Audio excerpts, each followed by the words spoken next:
He had survived so much by now that the word broken no longer seemed to apply to him. Simon's life had been a series of storms, each one fierce enough to scare a lesser man, but none had overcome him. In his youth, he thought that strength meant invulnerability, but life taught him otherwise. Real strength is about standing in the rubble and rising again. Even as a child, Simon had learned what it meant to face hardship. His family struggled. Sometimes the bills went unpaid and groceries ran low.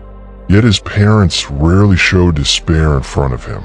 His father kept working 2 jobs without complaint, and his mother smiled through tears while cooking what little they had.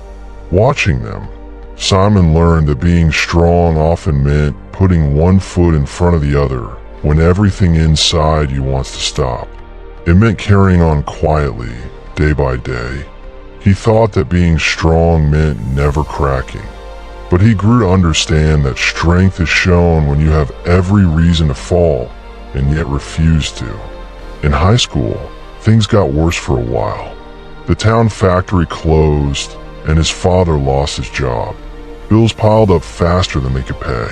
Simon took on part-time work on weekends, delivering newspapers and washing cars, so he could help support his family. He missed out on parties and even skipped the prom. There was no money or energy for that. His friends didn't judge him. Some even helped by pitching in. But Simon often felt different, as if the weight he carried made him less carefree. In those long nights of work and study, he would sometimes whisper his frustrations to God. "If you hear me, help us, please."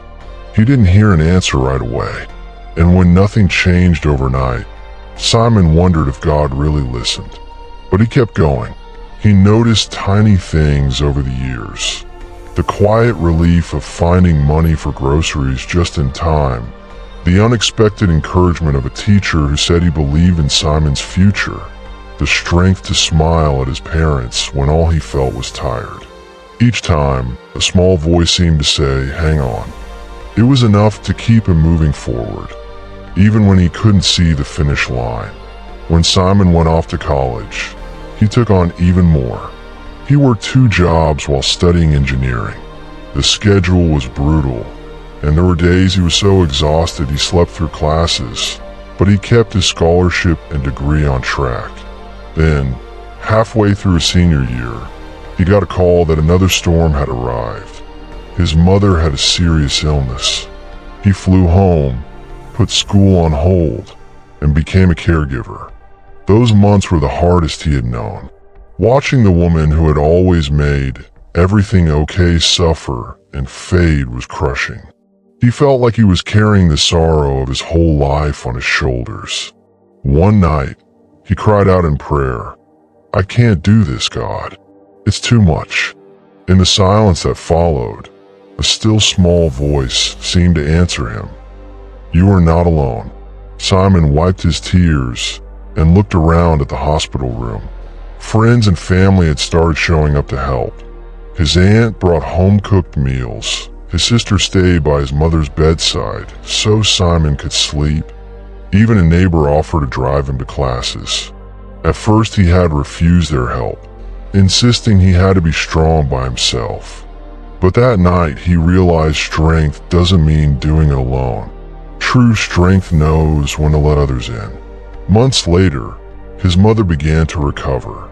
She grew stronger day by day.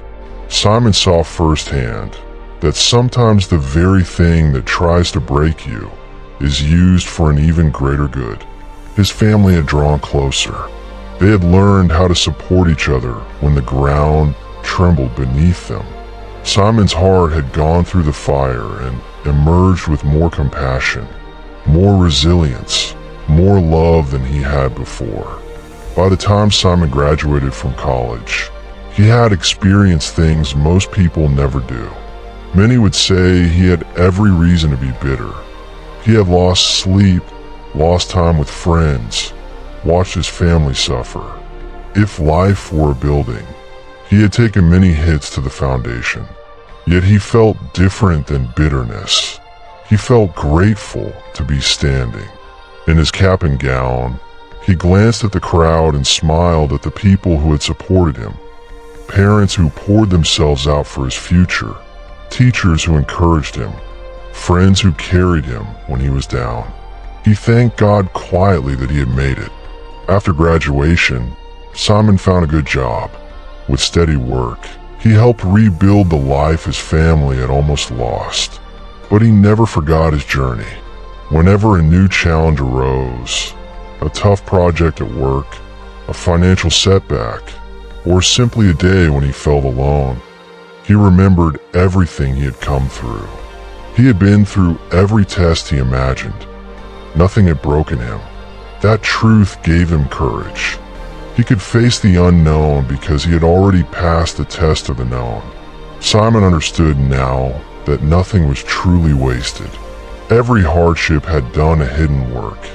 It had taught him patience to endure, humility to accept help, love to persevere for others, and faith that there was a purpose even when he couldn't see it. He realized the quiet voice he heard was right. He wasn't alone. His battles had made him stronger. His scars had taught him compassion. His survival became proof to others that they too could make it through their dark nights. One evening as he settled in a bed, Simon thought of every tear he had cried and every prayer he had whispered. I made it, he thought softly. All of it tried, but it didn't break me. With that peaceful realization, he drifted asleep, ready to face whatever tomorrow would bring, knowing now, beyond doubt, that nothing could break him.